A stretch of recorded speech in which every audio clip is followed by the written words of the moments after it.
Welcome back to Wonders of Our Planet. Today, we're talking about Kamchatka. Most people have never heard of it. On a lot of globes, it's just a thin strip of land hanging off the edge of Asia, right where the continent runs out of room and the Pacific takes over. But imagine Yellowstone, scaled up 6 times. With the roads removed, 29 active volcanoes added, a valley of geysers, brown bears catching salmon straight out of the rivers, and birds that exist nowhere else on Earth. Kamchatka is what the whole world looked like before people arrived. 50 years of Soviet military lockdown accidentally preserved it. Today, it draws volcanologists, researchers, and the rare traveler who wants something genuinely wild. What is this peninsula hiding at the edge of the world? Let's find out. Kamchatka is a peninsula roughly 1,000 miles long in the northwestern Pacific, stretched between the Sea of Okhotsk to the west and the Pacific Ocean to the east. It sits directly on the boundary between the Pacific and North American tectonic plates, part of the Pacific Ring of Fire, which generates around 80% of all earthquakes on Earth. Here, the Pacific Plate drives beneath the Eurasian Plate, and that subduction fuels every one of the peninsula's 29 active volcanoes.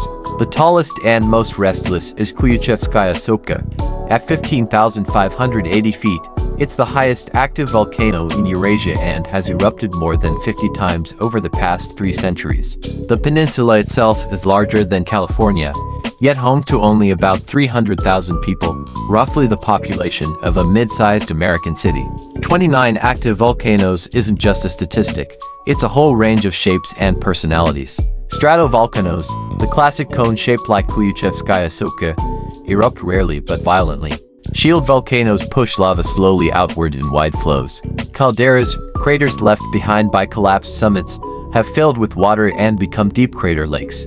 Gorli volcano carries multiple craters side by side along the same ridge. Karimsky has been erupting almost continuously since 1996. On the slopes, hot springs reach temperatures up to 194 degrees Fahrenheit, where both people and Kamchatka brown bears come to soak. The landscape shifts dramatically in just a few hours of hiking: snowfields, lava fields, alpine meadows, birch forests, and tundra, all within a single trail.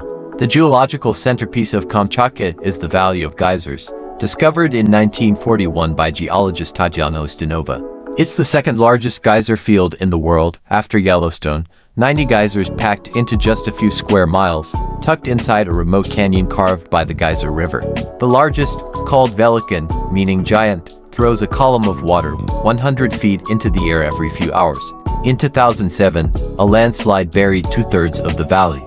Geologists feared it was gone for good, but the water carved new channels on its own, and most geysers started erupting again within a few years. A geyser isn't just a fountain, it's a precision system of underground channels, chambers, and pressure points where superheated water forces its way to the surface at a very specific moment. The smallest geological shift, and a geyser goes silent forever. But the most famous thing about Kamchatka isn't the volcanoes, it's the bears. The Kamchatka brown bear Ursus arctos beringiensis is one of the largest subspecies of brown bear on the planet, capable of reaching 1,500 pounds, bigger than a grizzly, and about the weight of a compact car. There are roughly 24,000 of them on the peninsula, one of the highest bear densities anywhere on Earth. And it all comes down to salmon. Every August and September, Kamchatka's rivers turn into living conveyor belts. Millions of salmon from 4 species pink, chum, sockeye, and coho surge upstream to spawn. In some rivers, fish are literally leaping out of the water trying to clear the rapids. Bears stand right in the current, snatching fish with their mouths, their paws, sometimes just diving in after them. A large male can eat 30 salmon in a single day. Over the summer, a bear puts on around 300 pounds of fat, enough to carry it through winter. That image, a bear standing in a foaming river, salmon in its jaws, snow-capped volcano rising in the background, has appeared in documentaries seen by millions of people, even though most of them have no idea they're looking at Kamchatka. The 50 years of Soviet military lockdown preserved all of this. The peninsula was a closed zone, tourists were barred, poachers were pushed out by the military. When the borders opened in the 1990s, scientists found an ecosystem in a condition they hadn't seen anywhere else in the Northern Hemisphere. Today, the Kronotsky Nature Reserve, one of Russia's oldest, founded in 1934, protects the core of this wilderness. It's a UNESCO World Heritage Site. Kamchatka remains one of the last places on Earth where large predators and wild salmon coexist at a pre-industrial scale. For scientists, it works as a living baseline, a picture of what a healthy ecosystem looks like before human pressure reshapes it. Around 300 bird species call the peninsula home, many of which breed nowhere else in the world. Steller's sea cow was hunted to extinction off the Kamchatka coast in 1768, just 27 years after Europeans first encountered it, one of the fastest documented extinctions on record.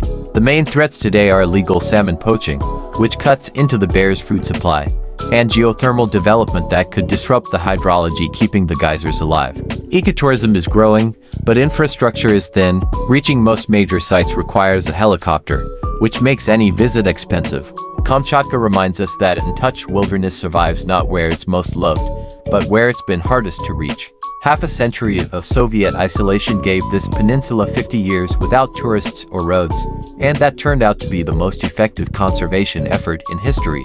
Sometimes the best thing people can do for the natural world is simply stay out of it. Now that we've finally arrived, the real question is whether we can avoid ruining what survived without us. If you enjoyed this story, hit the like button and subscribe. That's what keeps these videos coming.